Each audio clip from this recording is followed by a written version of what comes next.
Okay, we have Ernest Wyrick, known as Poppy, and Ruth Wyrick, known as Nana, and they're going to tell us about their trip to Washington, D.C. with their grandchildren. Hey, what about us? Hey, what about us? What about Okay, Poppy, you start. Tell us about your trip to Washington, D.C. It was a long, fun trip, but I enjoyed it, especially the fact that I was traveling with three of my grandsons, which are all of my special boys, and I sit with one on the bus, Nordine, the oldest grandson. Yeah. We shared a seat together, and we played some games together. I've been in the one church. And of course, when we arrived in D.C., we took the train, and it was a relearning experience, very good, to the hotel. And went to the mall and went to an event. So I went to the inauguration and missed the parade because Nan and I had to come back. It was cold and cold. But it was a good trip and I enjoyed it. Tell us about the inauguration. What you thought about that? I thought that was very good. Didn't see it last time we were there, except on TV, but the fact that I was there and to be able to witness it, it was very good. See the president come out and take the oath, and the vice president. It was just a heartwarming, very good experience. Did you ever think you would see an African American man sworn in as President of the United States of America? I did not think I would see that. I thought perhaps you would see it as my daughter and my son and grandchildren. But the Lord blessed me to see it, and I'm very grateful.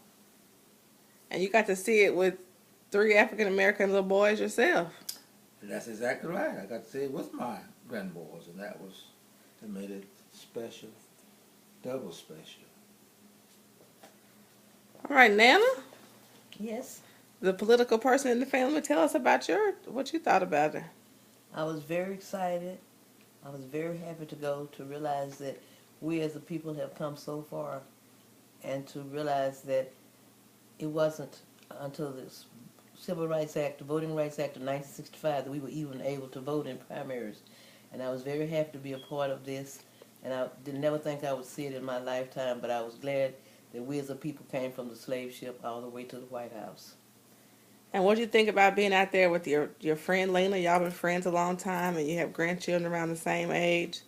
What was that like?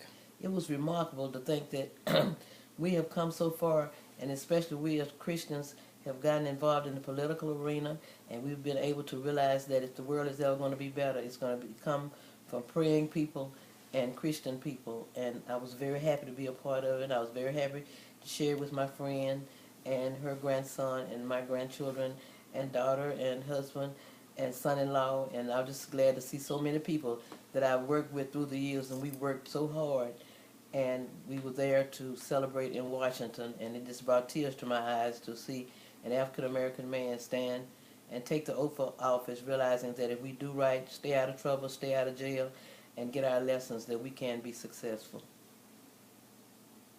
And was it cold out there? It was very cold. It was so cold I thought I had the double pneumonia. Well, what did it mean to be out there with Caleb and Luke and Noah? It meant a lot to me to see my 3 of my 5 grandboys out there to witness history in the making, and to see a president that had fought so long and so hard, and all the odds were stacked against him. From the day after his last inauguration, there were plans that he would never see a second term. But as praying people and God-fearing people, we prayed, and God saw fit to let him see his second inauguration. And the one thing that was so special, that he has a black family. Caleb, did you have fun watching it with Nana? Yes, ma'am. It was fun. Yes, All right. ma'am. All right, see you later. Luke, you say bye-bye? Bye-bye. I'll get that. You already said that? Yeah. Did you have fun watching it with Poppy? Yeah.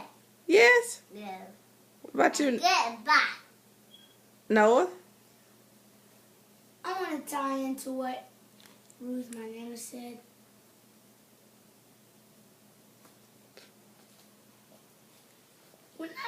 boy, I felt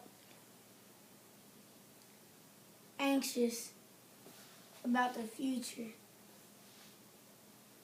When I grew up, I started to realize better things would happen. And that was about 4 or 5, George Bush still the president. I mean, like 2 or 3. Bush still the president. I thought I looked at my posters. All the presidents looked the same. I had never seen a darker skin color. Finally, in 2008, I got to see an American president that was black. I want to give some advice. No matter if you're female, Latino, Asian, you can become president. It's not just by the color of the skin and how smart you are. You can do anything you want to do as long as you believe in yourself. That's right. Because Barack Obama had tough times in his life. Didn't see his father very many times. Ran for Senate and lost. He had some struggles in his life, but the fact that he didn't stop and didn't say, I'm done, I'll never get to do this. Keep working. Like RG3 would always say, catch your dream. Never chase it. And nobody gave us a chance. Nobody. But we found a way to come in here and us Democrats get together and win this election. And you got to experience all that with your grandparents. How lucky are you? I'm a very good, lucky kid because there was only like 13 or 14 kids. And about that,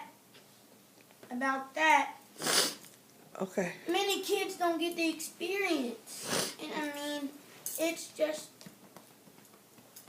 a lifetime experience that might never happen again. That's all right. All right. Well, Why thank you you all crying? very much. Why you crying? Oh, I just love you so much, Noah. That's why I'm crying. All right. Y'all say bye-bye, everybody. Bye. I have something else to say, though.